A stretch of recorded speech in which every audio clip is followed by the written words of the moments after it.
Hey guys, welcome back to my channel. In today's video, I'm going to show you what to do. Doha Bank mobile app not working. Either Doha mobile bank is not working today, maybe the app is not opening, or you cannot log in, or it keeps showing an error. You are not alone, and in this video, I will explain why this happens and what to do. First, the common reason sometimes the Doha bank may not be working because of service maintenance or a temporary system issue.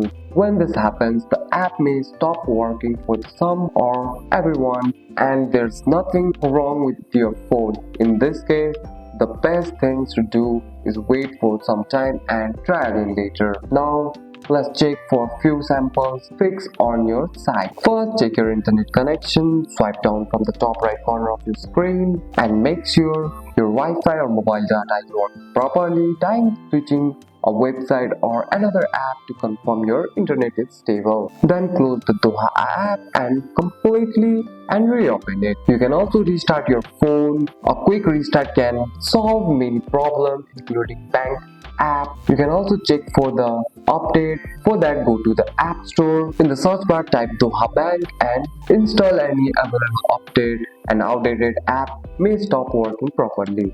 And that's it. That's all for today's video, guys. If you found this video helpful, drop a like and subscribe for more videos. Thanks for watching. See you in the next one.